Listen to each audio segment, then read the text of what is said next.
आइए बच्चों, आज हम लोग केमिस्ट्री में 5वां क्लास करने जा रहे हैं। आज का जो प्रश्न है बहुत ही हल्का प्रश्न रहेगा, इसलिए आप लोग कंसंट्रेट होकर के देखिए। पहला प्रश्न है धोवन सोडा, जिसको हम लोग धावन सोडा भी कहते हैं और उसे हम धोने का सोडा भी कहते हैं या धोने वाला सोडा भी कहते हैं। यदि हम अंग्रेजी में बात करें तो उसे हम लोग वॉशिंग सोडा भी कहते हैं। तो धोने वाला सोडा का कितना नाम हम बताए हैं, पहले आप लोग ये बता दीजिए। धोवन सोडा, धोवन सोडा है। देखिए एक बार फिर से सुन लीजिए, आप लोग फिर से कर सुनिए। धोवन सोडा तो पहले आप यहाँ प्रश्न में देख रहे हैं, इसलिए पहले यहाँ पर आप लोग प्रश्न को देख लीजिए। धोवन सोडा को हम लोग इस पर से ओकर हटा दीजिएगा तो हो जाएगा धावन सोडा। क्या हो जाएगा? धावन सोडा। अभी तक हम कितना नाम सुने? दो। धोवन सोडा, धावन सोडा, उसी से है धोने वाला सोडा। 3 गो हुआ। अब धोना मतलब क्या होता है? वॉश करना होता है ना। वॉशिंग मशीन में धुलाई का काम होता है ना, इसलिए इसका अंग्रेजी हो गया आपको वॉशिंग सोडा। और सबसे महत्वपूर्ण एक बात जो है, ये धोने वाला सोडा में और खाने वाला सोडा में हम आपको बताए थे कि आप लोग आगे प्रश्न में आएगा और आया, और प्रश्न आपको पहले चर्चा कर दिए थे कि जो सोडा खाएंगे उसको कहेंगे खाने वाला सोडा।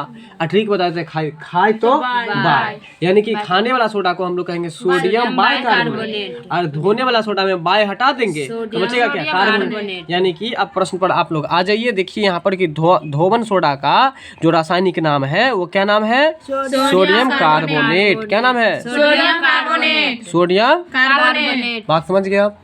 और यदि हम धोने वाला सोडा की बात करें तो सोडियम कार्बोनेट, और खाने वाला सोडा की बात करें तो सोडियम बाइकार्बोनेट। अब क्वेश्चन समझ में आ गया ना? तो प्रश्न पर इसी तरह से आप लोग ध्यान दीजिए, प्रश्न समझ में आ जाएगा। अगला प्रश्न हम लोग चलते हैं। देखिए लिखा है गैल्वेनीकरण।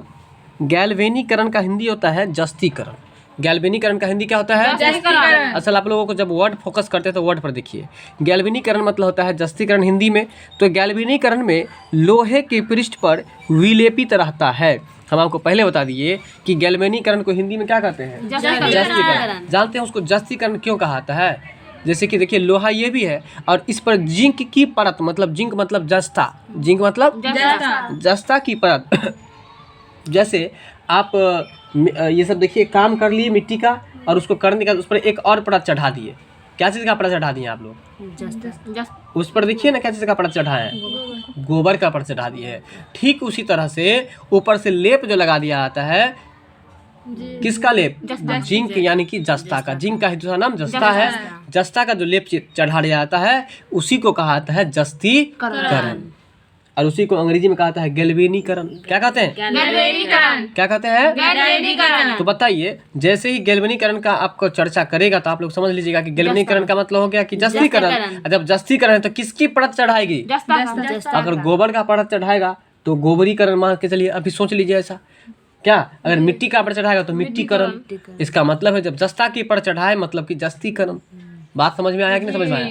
तो देखिए वही लिखा है कि गैल्वेनीकरण में लोहे के पृष्ठ पर विलेपित रहता है। विलेपित मतलब ऊपर से लेप दिया जाता है। तो किसका मतलब कौन सा ऐसा पदार्थ जो लेपा हुआ रहता है? जस्ता का सूत्र क्या होता है? संकेत Zn होता है। क्या होता है? इसको हम लोग क्या बोलते हैं? जिंक भी बोलते हैं। क्या बोलते हैं? जिंक। अगला प्रश्न है कैलामाइन। क्या लिखा हुआ जरा बोलिएगा। कैलामाइन जो है वह किसका अयस्क है? कैलामाइन किसका अयस्क है? तो कैलामाइन आपको है जिंक का अयस्क है। किसका अयस्क है? जिंक का। किसका अयस्क है? जिंक का। देखिए एक ट्रिक बताते हैं। मान के चलिए कि कहीं भीड़ भाड़ में कोई झगड़ा हो जाता है, हम लोग बोलते हैं कैला मार करी छी। क्या बोलते हैं हम लोग? कैला मार। तो हम लोग देखते हैं कि दोनों में जिक्र होता रहता है। दोनों में क्या होता रहता है? जिक्र। जिक्र मतलब जिक्र मतलब बातचीत नहीं। जिक्र का मतलब होता है किसी बात पर बार बार चर्चा करना, उसको कहा जाता है जिक्र करना। तो मतलब एक ही बात है, बार बार रिपीटेशन कहाँ होता है?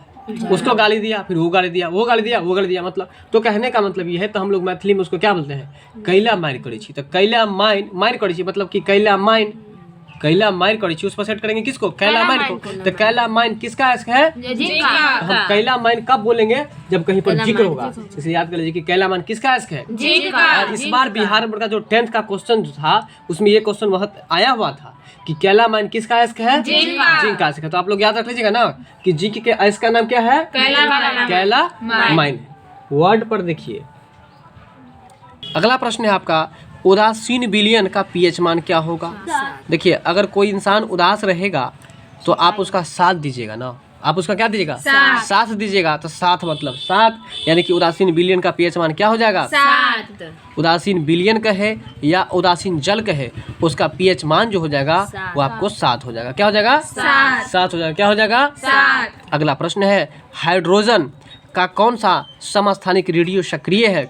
तो याद करिए, इसको याद रखिएगा आप लोग कि हाइड्रोजन का कौन सा समस्थानिक है जो रेडियो सक्रिय है। तो इसका आंसर हो जाएगा ट्राइटियम। क्या है, ट्राइटियम। क्वेश्चन है कि हाइड्रोजन का ऐसा कौन सा समस्थानिक है, क्वेश्चन बोलिएगा आप लोग। हाइड्रोजन का कौन सा समस्थानिक है जिसका जो रेडियो सक्रिय है, जो रेडियो सक्रिय है। एक बार फिर से बोलिए, हाइड्रोजन का कौन सा समस्थानिक जो रेडियो सक्रिय है। तो इसका आंसर हो जाएगा आपको ट्राइटियम। क्या है, ट्राइटियम। क्या है, ट्राइटियम। अगर आपसे पूछ दे कि ट्राइटियम क्या है तो आप बताइएगा कि हाइड्रोजन का समस्थानिक है। क्या है, हाइड्रोजन का समस्थानिक है। ट्राइटियम क्या है, हाइड्रोजन का समस्थानिक आप है। पूछ देंगे कि हाइड्रोजन जो है इसका समस्थानिक का नाम बताइए। ट्राइटियम। बार बार वर्ड गलत करते हैं हम, एक ही बात रिपीट करते हैं कि वर्ड को देखिए, आप वर्ड गलत करते हैं फिर याद नहीं होगा। हाइड्रोजन का जो समस्थानिक है, हाइड्रोजन का जो समस्थानिक है, बात समझे, उसका नाम ट्राइटियम। देखिए, ठीक है। तो हाइड्रोजन का समस्थानिक क्या है, ट्राइटियम है। यदि क्वेश्चन पूछ दे कि ट्राइटियम क्या है, हाइड्रोजन का समस्थानिक है। जो रेडियो सक्रिय है। अगला प्रश्न है, एक धातु कुछ समय तक यदि खुली हवा में छोड़ दिया जाए, उस पर हरे कार्बोनेट की परत बन गई, वह धातु कौन सी है। देखिए, कहने का मतलब ये है कि यदि आप क्या कीजिए, कोई बिजली का तार ही है, उसको, जैसे ये बिजली का तार ये जो पोल में लगी हुई होती थी, कुछ दिन पहले की बात बता रहे हैं, तो ऐसा सुनते होइएगा कि उसमें तुतिया लग जाता है। ऐसा आप लोग सुने कि नहीं सुने, पहले बताइए। कभी कभार आपको बिजली वाला तार जो पहले था, उसमें वर्षा के समय में कहता था कि मतलब तुतिया लग जाता है। क्या लग जाता है, तुतिया लग जाता है। तो हम लोग तुतिया लग जाता है मतलब क्या हुआ, उस पर ना पानी आने से, हवा में खुला रहने से पानी की उस पर लगने से उस पर कॉपर की परत चढ़ जाती है। तुतिया मतलब तांबा समझ लीजिए। तुतिया मतलब तांबा। तुतिया मतलब तांबा। और तांबा को ही रासायनिक भाषा में कॉपर कहा था। क्या कहता है, कॉपर। देखिए लिखा है कॉपर। तो एक धातु कुछ समय तक खुली हवा में पड़ी रही और उस पर हरे रंग का जब कार्बोनेट पदार्थ बन जाएगा, देखिएगा तांबा का जो बर्तन भी होता है ना, उसमें यदि पानी उनी छूट जाए तो देखिएगा हरा हरा परत बन जाता है। इसलिए तांबा, क्योंकि तांबा जो है ना अभिक्रिया करता है, इसलिए तांबा के बर्तन में दही जमाना नहीं चाहिए, वह जहरीला बन जाता है। ठीक है। तो याद रखिए कि यदि एक धातु है और उस धातु को खुली हवा में छोड़ दिए और कुछ देर के बाद या कुछ दिन के बाद यह पता चला कि उस पर जो है हरा कैसा, हरा कार्बोनेट की परत चढ़ गई है। किसकी परत चढ़ गई है, कार्बोनेट की परत चढ़ गई है। तो वह जब हरा कार्बोनेट जैसे चर्चा करे तो कार्बोनेट से आप कौ से कार्बोनेट, कौ से कॉपर याद रख लीजिएगा। और कॉपर को हम लोग क्या कहते हैं, तांबा भी कहते हैं। तांबा भी कहते हैं। और इसे हम लोग सूत्र के माध्यम से देखें, संकेत के माध्यम से, तो इसको Cu भी कहते हैं। तो बताइए कॉपर का संकेत क्या हुआ, कॉपर का दूसरा नाम क्या हुआ, अच्छा। किसी धातु पर यदि हरे रंग की कार्बोनेट की परत चढ़ जाती है तो इसका मतलब कि किसकी परत चढ़ गई, कॉपर की परत चढ़ गई। बताइए कि हाइड्रोजन का एक समस्थानिक का नाम बताइए। अगला प्रश्न है, दिया सलाई में, किसमें, दिया सलाई में प्रयोग किया गया जो फास्फोरस है वह कौन सा फास्फोरस है, बताइए आप लोग। दिया सलाई में जो प्रयोग किया जाता है वो आपको कौन सा फास्फोरस होता है, तो लाल फास्फोरस होता है। तो देखिए, आप चींटी को देखे होंगे, आप कैसा कैसा चींटी देखे हैं, बताइए आप लोग। लाल देखे हैं, काला देखे हैं। तो लाल चींटी जो होता है, जिसको हम लोग घोरन कहते हैं, उस घोरन को हम लोग जब घोरन काट ले तो आप क्या करते हैं, लोहा सटाते हैं। इसलिए उसका नाम ही है लोहार चुट्टी। कौन चुट्टी नाम है, लोहार चुट्टी उसका नाम है। उसको लोहार सा बोलता है। बात समझ में आ रहा है। तो कहने का मतलब ये है कि देखिए लोहा सटाते हैं ना, चलिए याद कर लीजिए कि दिया सलाई में जो हम लोग प्रयोग करते हैं फास्फोरस को, तो वो कहाँ से लाते हैं फास्फोरस? आप लोग ये चर्चा हम पहले भी किए थे कि यह लाल चिट्टी से ही ना, लाल चिट्टी को मार मार करके बनाता है। बात समझ में आ रहा है? तो दिया सलाई में जो प्रयोग किया जाता है फास्फोरस, वो किसका अपरूप होता है? तो लोहित फास्फोरस का। किसका? लोहित फास्फोरस का। इसका अगला प्रश्न है जर्मन सिल्वर में, किसमें? जर्मन सिल्वर में। जर्मन सिल्वर, पहले बताइए आप लोग कि सिल्वर का मतलब क्या होता है? सिल्वर मतलब होता है चांदी। क्या होता है? चांदी। और चांदी का सूत्र क्या होता है बताइए आप लोग? एजी होता है। क्या होता है? चांदी का सूत्र क्या होता है? चांदी को अंग्रेजी में क्या कहते हैं? सिल्वर कहते हैं। तो जर्मन सिल्वर में धातुओं का मिश्रण है, मतलब कि जर्मन सिल्वर में कौन कौन से धातु मिले हुए होते हैं? आपको प्रश्न ये पूछ रहा है, तो बताइए कौन कौन से धातु मिले हुए हैं? तांबा है, जस्ता है और निकेल है। कौन कौन सा धातु है? तो बताएंगे आप लोग कि जर्मन सिल्वर में कौन कौन से धातुओं का मिश्रण होता है? तांबा, जस्ता और निकेल। बताइए तांबा को संकेत की दृष्टि से हम लोग क्या लिखते हैं? Cu लिखते हैं। और जस्ता को क्या लिखते हैं? Zn लिखते हैं। और निकेल को क्या लिखते हैं? Ni लिखते हैं। क्या सब लिखते हैं जल्दी बताइए? Cu, Zn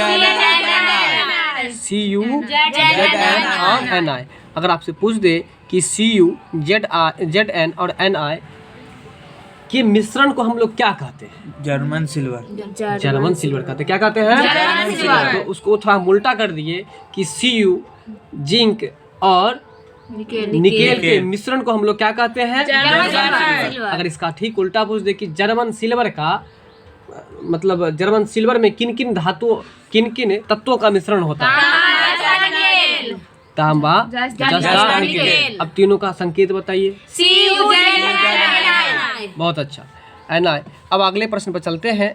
अगला प्रश्न है आपका इलेक्ट्रॉन पर। किस पर? इलेक्ट्रॉन पर। पहले आप लोग ये बता दीजिए कि इलेक्ट्रॉन का खोज किसने किया है? इलेक्ट्रॉन का खोज जे थॉमसन ने किया है। बात समझ रहे हैं? तो इलेक्ट्रॉन पर जो आवेश होता है वो होता है आपको ऋण आवेश। क्या होता है? ऋण आवेश। देखिए बताते हैं, याद रखिएगा इलेक्ट्रॉन के बारे में। इलेक्ट्रॉन जो है ना इलाका में चक्कर लगाता है। इलेक्ट्रॉन क्या करता है? इलाका में चक्कर। अब बताइए, आप इलाका में चक्कर लगाइएगा मतलब कि घूमिएगा, आप पैसा नहीं कमाइएगा, तो आपको ऋण कर्ज होबे करेगा ना। क्या अभी घूमने के लिए गए थे, जो भी जेब में पैसा था वो पैसा खत्म हो गया होगा ना। बात समझ में आ रहा है? चलिए याद कर लीजिए, इलेक्ट्रॉन से याद कर लीजिए इलाका, और इलाका में जो चक्कर लगाएगा वैसे भी परमाणु के नाभिक में नहीं है क्या करता आता है? चक्कर ही लगाता है इलेक्ट्रॉन। इसलिए जो चक्कर लगाएगा इधर उधर में रहेगा तो उसको ऋण आवेश होगा। बात समझ में आ रहा है? इसलिए याद कर लीजिए कि इलेक्ट्रॉन का आवेश क्या होता है? ऋण आवेश। अगला प्रश्न है पीवीसी। पीवीसी का फुल फॉर्म होता है पी से पोली, वी से विनाइल और सी से क्लोराइड होता है।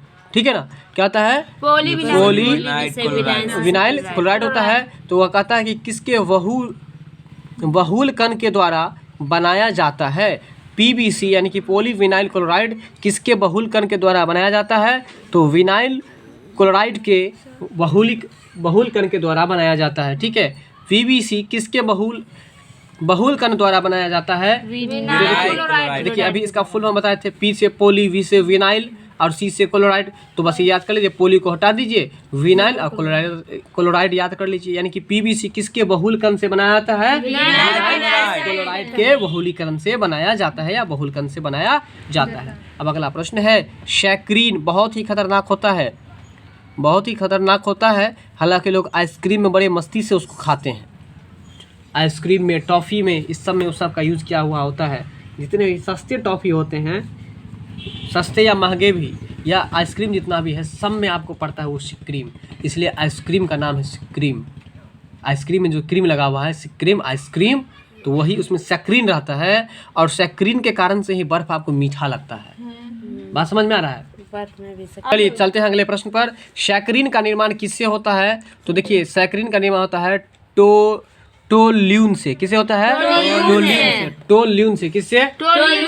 टोल्यून से होता है। ठीक है, सैक्रीन का निर्माण किससे होता है? टोल्यून से। सैक्रीन को याद कर लीजिए आप लोग आइसक्रीम, और आइसक्रीम आप टोले के टोले न बेचने के लिए जाते हैं। क्या आइसक्रीम आप टोले के टोले नहीं बेचने के लिए जाते हैं, इसलिए याद कर लीजिए कि सैकरीन का जो निर्माण होता है वो किससे होता है? टोल्यून से। किससे होता है? टोल्यून से होता है। अब चलते हैं अगले प्रश्न पर। इस प्रश्न को आप लोग याद रख लीजिएगा। एक बार बताइए, पीछे से हम क्वेश्चन पूछते हैं कि पीवीसी किसके बहुलक से बनाया जाता है? बताइए। क्लोराइड के बहुलक से बनाया जाता है। और सैकरीन का निर्माण किससे होता है? टोल्यून से। किससे? टोल्यून से। इसके बाद अगला प्रश्न है कि कौन सी गैस फुटबॉल के ब्लेडर में, ब्लेडर समझते हैं? फुटबॉल के अंदर जो होता है। ब्लेडर का हिंदी होता है गर्भाशय। मतलब गर्भाशय मतलब अंदर का भाग। गर्भाशय मतलब अंदर। हाँ, महिलाओं को भी जो होता है आपको गर्भाशय, उसको अंग्रेजी में ब्लेडर कहा जाता है। ठीक है, तो कौन सी गैस फुटबॉल के ब्लेडर में मतलब उसके गर्भ में भरा जाता है, सबसे जल्दी बाहर निकलती है? कहता है कि कौन सी गैस फुटबॉल के ब्लेडर में सबसे जल्दी बाहर निकलती है? तो हाइड्रोजन गैस। कौन सी गैस? Hydrogen gas. ठीक है, इस प्रश्न को छोड़ दीजिए, कुछ अधूरा है इसमें। एक चीज जान लीजिए कि ब्लेडर का हिंदी क्या होता है? इसका अंग्रेजी होता है VLADDER, ब्लेडर। और इसका हिंदी क्या होता है? गर्भाशय। गर्भाशय होता है। ठीक है, तालाम से होगा गर्भाशय। चलिए, तो और एक चीज और ये जान लीजिए कि हाइड्रोजन का संकेत क्या होता है? H2 होता है। अगर H2 में हम O मिला दे तो क्या बन जाएगा? जल बन जाएगा। क्या बन जाएगा? जल बन जाएगा। चलिए चलते हैं अगले प्रश्न पर। आपका अगला प्रश्न है द्रव्य। देखिए यहाँ पर ये द्रव्य लगा हुआ है। क्या लगा हुआ है? द्रव्य। अगर कहीं पर इस तरह से द्रव होगा तो इसका मतलब पानी होता है, और जैसे वो आयु संयुक्त हो जाएगा तो द्रव का मतलब पदार्थ होता है। तो द्रव्य या धातु जिसका उपयोग हड़प्पा काल की मुद्राओं के निर्माण में मुख्य रूप से किया गया था, वह कौन सा था? यानी कि हड़प्पा का जो समय था, उस समय जो मुद्रा बनाया गया था वह किस धातु का बनाया गया था? कांसा धातु का बनाया गया था। किस धातु का बनाया गया था? तो देखिए ये क्वेश्चन थोड़ा बहुत ही ज्यादा इधर उधर किया है। सीधा सीधा पूछ लेता कि हड़प्पा का जो मुद्रा था वो किस धातु का बना था, ये भी पूछ सकता था, लेकिन उसको थोड़ा घुमाया था। आप लोगों को घूमना नहीं है, बस ये समझे कि हड़प्पा के समय में जो मुद्रा था वो किसका बना हुआ था? कांसा का बना हुआ होता था। बात समझ में आ रहा है? ठीक है, थोड़ा धीरे धीरे बोलना है, स्लो मोशन में। अगला प्रश्न है, तो इस प्रश्न को याद रखिएगा, कंफ्यूजन पैदा करने वाला प्रश्न है। ठीक है, तत्व जो पौधों के लिए सूक्ष्म पोषक होता है। कह रहा है कि ऐसा कौन सा तत्व है जो पौधों के लिए क्या होता है? सूक्ष्म पोषक। चलिए, सूक्ष्म पोषक का मतलब हुआ, सूक्ष्म मतलब होता है आपको छोटा या कम। सूक्ष्म मतलब क्या होता है? छोटा या कम। तो कह रहा है यहाँ पर कि ऐसा कौन सा तत्व है जो पौधों को बहुत कम मात्रा में उसका जरूरत होता है। क्वेश्चन समझे कि नहीं समझे? जी। और पौधों को सबसे ज्यादा मात्रा में कौन सा तत्व की जरूरत होती है? बताइए तो आप लोग। पौधा को ऑक्सीजन की जरूरत होती है? पौधा को कार्बन डाइऑक्साइड की जरूरत होती है ना। अगर नहीं मिलेगा तो वो खाना ही नहीं बना पाएगा, इसलिए उसके लिए वह मूल चीज है। लेकिन यहाँ पे कह रहा है कि ऐसा कौन सा तत्व है जो सूक्ष्म पोषक, सूक्ष्म मतलब बहुत कम है, जो उसको चाहिए, तो उसका नाम क्या है? बोरोन। क्या नाम है? बोरोन। बोरोन है। क्या नाम है? बोरोन है। चलते हैं अगले प्रश्न पर। प्राकृतिक गैस के बारे में समझिए। प्राकृतिक गैस का मुख्य घटक कौन सा है? प्राकृतिक गैस का अंग्रेजी क्या होता है? Natural gas. कौन क्या होता है? नेचुरल गैस होता है। तो प्राकृतिक गैस का मुख्य घटक जो है वो कौन सा है? मीथेन है। और मीथेन का सूत्र क्या होता है? CH4 होता है। क्या होता है? CH4। बताइए कि मीथेन को और कौन सा गैस कहा जाता है? सही बात है, मीथेन को कौन सा गैस कहा जाता है? मार्स गैस कहा जाता है। और मीथेन गैस अक्सर दलदली एरिया में देखने को मिलती है, पाई जाती है वो ज्यादा। ठीक है, तो बताइए प्राकृतिक गैस का मुख्य घटक क्या है? प्राकृतिक गैस का मुख्य घटक क्या है? मीथेन है। ठीक है, प्राकृतिक गैस को अंग्रेजी में क्या कहते हैं? Natural gas. और मीथेन का सूत्र क्या होता है? CH4 होता है। अगले प्रश्न में चलते हैं। आंतरिक संक्रमण।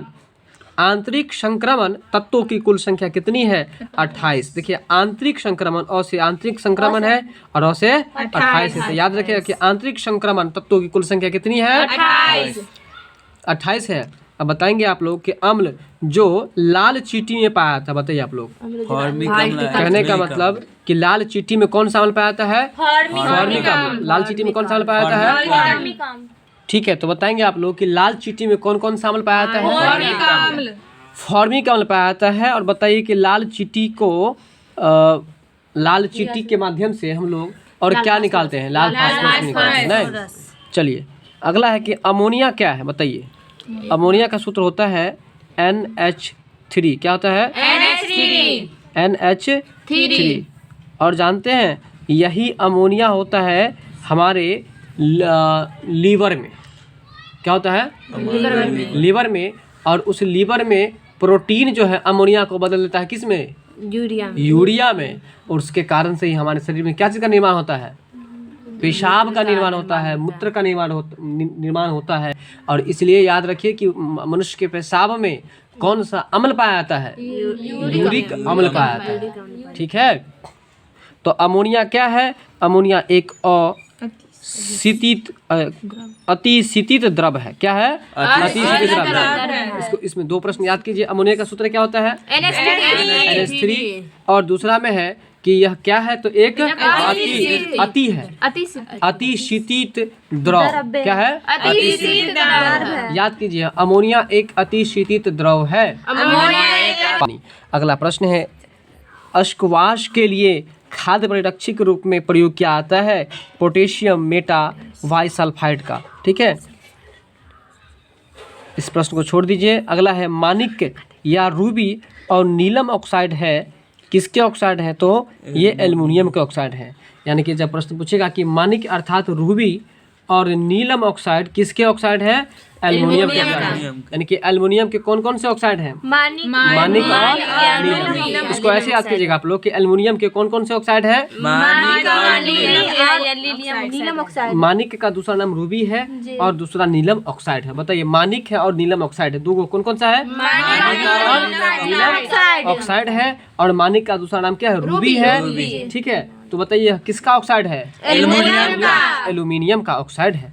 अगला प्रश्न है, क्या कारण है कि पेट्रोल से लगी आग को बुझाने में, ये प्रश्न पहले भी आया था, याद है आप लोगों को? ये प्रश्न पहले भी आया था कि पेट्रोल से लगी आग को बुझाने में, है ना, जल प्रभावी नहीं होता। अगर कहीं पेट्रोल से आग लग गया हो और उसको आप बुझाएंगे तो वह पानी नहीं, वो आग नहीं बुझेगा, क्योंकि एक दूसरे में घुलता नहीं है। तो वही बात लिखा है, क्योंकि जल और पेट्रोल एक दूसरे में अमिश्रणीय है, यानी कि एक दूसरे में घुलता नहीं है। और पेट्रोल ऊपरी परत पर बनाता है तथा जल नीचे रहता है। और इसीलिए अगर कोई कहे कि पानी में आग लगा सकते हो तो बोले कि हाँ लगा देंगे। पानी में पेट्रोल डाल दीजिए, पेट्रोल जल जाएगा, फिर वो खत्म हो जाएगा। बात समझ में आ रहा है? तो कहने का मतलब याद रखिएगा कि पेट्रोल से लगी आग में जल प्रभावित होगा कि नहीं होगा? नहीं होगा। पेट्रोल से लगी आग को यदि बुझाएंगे तो जल से प्रभावित होगा? नहीं होगा। क्यों नहीं होगा? क्योंकि जल और पेट्रोल ये दोनों एक दूसरे में अपमिश्रण नहीं। अपमिश्रण मतलब होता है मिलावट, मतलब मिल जाएगा। अमिश्रित, अमिश्री या अमिश्रणीय। अमिश्रणीय यानी कि जो दोनों में मिल नहीं सकता है। यहाँ तक समझ में आ गया आप लोगों को? बताइए कि गैस के गुब्बारों में हाइड्रोजन गैस की जगह हीलियम गैस क्यों भरी जाती है? ये प्रश्न में चर्चा किए थे कि हीलियम गैस हाइड्रोजन से हल्की होती है। बिल्कुल, क्योंकि हीलियम हाइड्रोजन से हल्की होती है। तो पढ़ाना ही नहीं है। अच्छा बताइए, नींबू बोलने से एक बात याद आ गया कि नींबू का पीएच मान कितना होता है? 7। कल चर्चा किए थे और बताए थे कि हम लोग 2 रुपया में 2 नींबू खरीदेंगे। क्या बताए थे? 2 रुपया में 2 नींबू खरीदेंगे। नहीं बताए थे कल? कितना बड़ा मिस्टेक आप लोग कर रहे हैं। बताइए, 2 रुपया में 2 नींबू खरीदेंगे, यानी कि 2.2। नींबू का पीएच मान 2.2। आपके मूत्र का पीएच मान कितना होगा? 6 होगा। 4.8 से लेकर के 8.4 के बीच में। ठीक है, मानव का रक्त का पीएच मान कितना होगा? 7 होगा। उदासीन विलयन का पीएच मान कितना होगा? नींबू का पीएच मान कितना होगा? 2 रुपया में 2 नींबू खरीदेंगे। अगले प्रश्न पर हम लोग चलते हैं। चलिए, नींबू के रस को खाने के सोडे पर डाला जाता है। जरा ध्यान दीजिएगा प्रश्न पर, बहुत अच्छा प्रश्न है। नींबू के रस को खाने के सोडे पर डाला जाता है। ये बताए थे ना, खाने का सोडा किसको कहा जाता है? सोडियम बाइकार्बोनेट का। सही बात है। तो सोडियम बाइकार्बोनेट पर डाला जाता है। उसमें तेज उत्फुल्लन उत्पन्न किस गैस के कारण होता है? कहने का मतलब ये है, जब आप उस खाने वाला सोडा पर उसको डालते हैं, किसको? नींबू के रस को, तो उसमें तेज उत्फलन होता है। उत्फलन का मतलब उसमें से जैसे कि आप देखते हैं जिस तरह से चूना में पानी डालते हैं तो क्या होता है, उबलता आता है ना, भाप बनता है ना।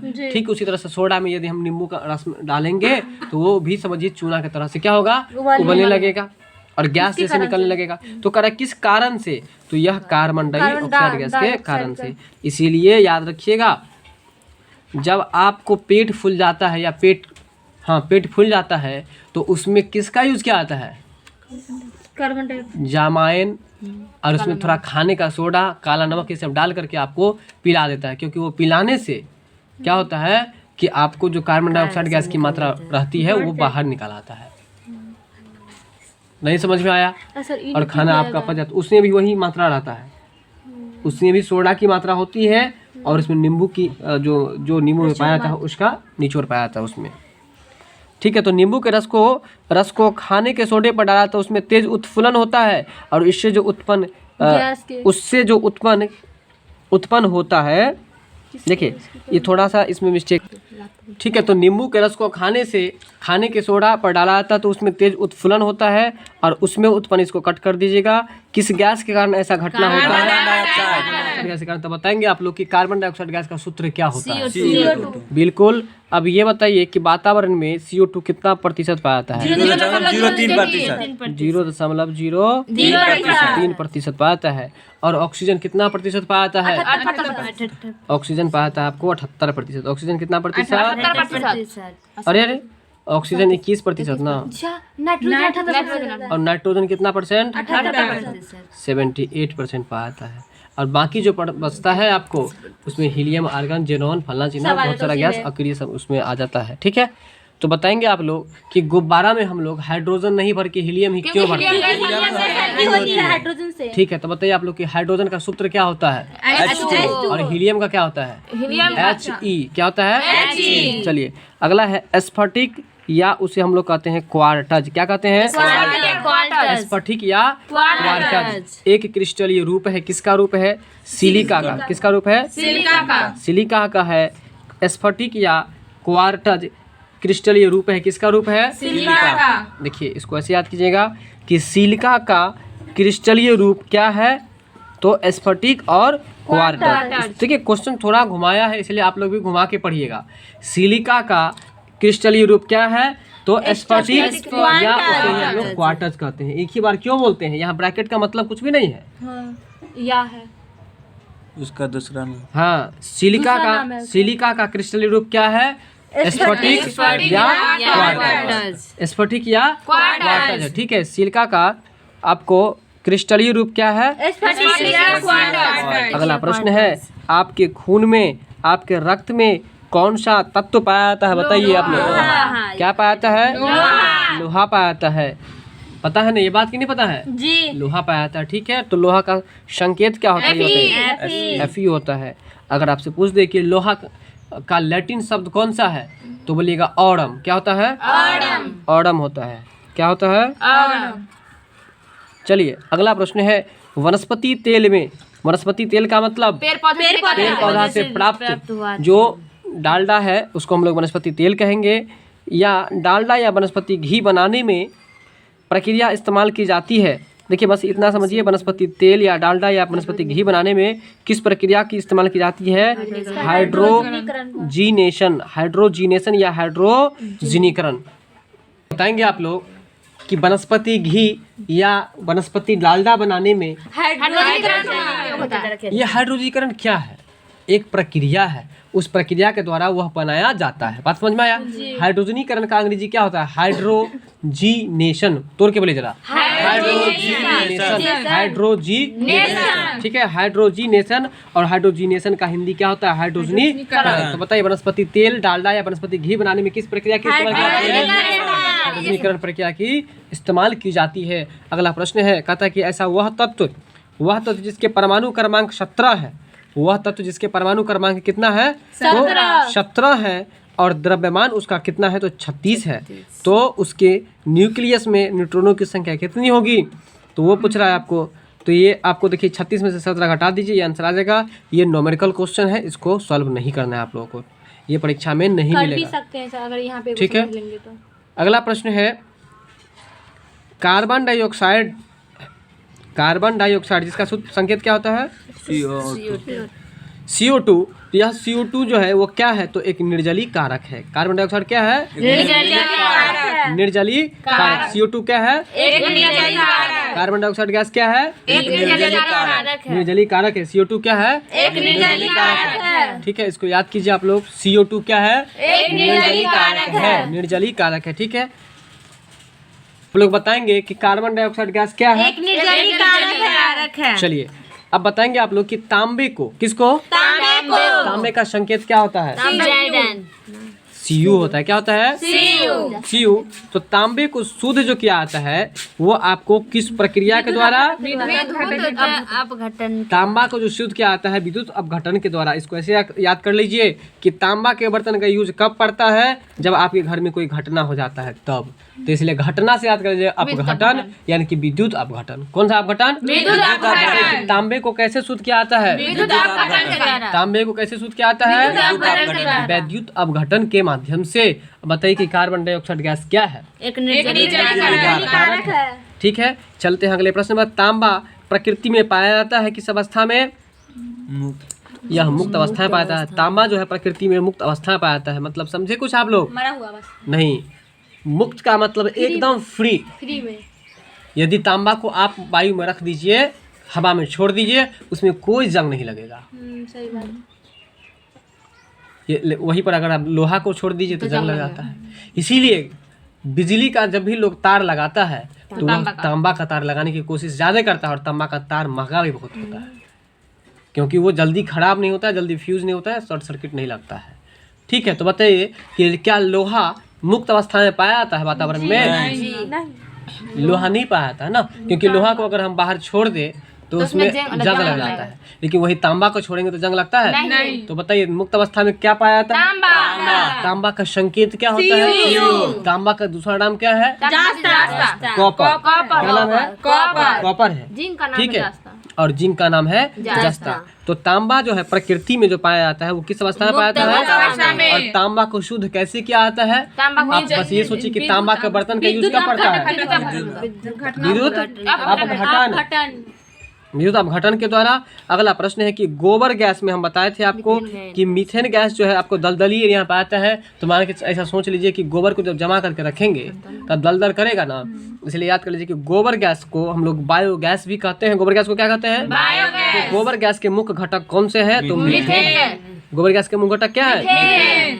आप सुने होंगे कि गोबर से जो है ना आपको गैस का निर्माण होता है और उस पर खाना भी बनता है। ऐसा आप लोग सुने हैं? ये जो आदमी का पैखाना है इस सब का भी यूज होता है बिजली ऑफिस में। वो जहाँ पर पावर हाउस जो रहता है वहाँ पर ये बिजली तैयार होता है पैखाना से। ये पैखाना भी बाहर बिकता है। आप लोग को पता है ये बात? जो पैखाना हम लोग बाहर में कर देते हैं वो पैखाना बिकता है। इसलिए जितना पैखाना है ना, ठीक है, तो याद रखिएगा कि गोबर गैस का मुख्य घटक क्या है? मीथेन। अगर आपसे पूछ दे कि गोबर गैस का अंग्रेजी क्या होता है? बायोगैस। अब देखिए इसका अंग्रेजी बायोगैस क्यों कहा था वो भी समझ लीजिए। बायो मतलब बायोलॉजी और बायोलॉजी मतलब जीव विज्ञान।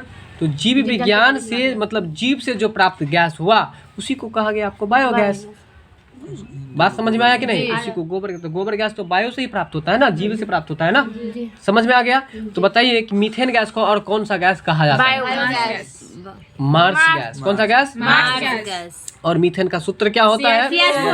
CH4। ये इसका संकेत होता है। अच्छा बताइए कि लोहे में जंग जो लगता है तो लोहे में जंग लगना कौन सी क्रिया है? ऑक्सीकरण की। नहीं, कौन सा परिवर्तन है?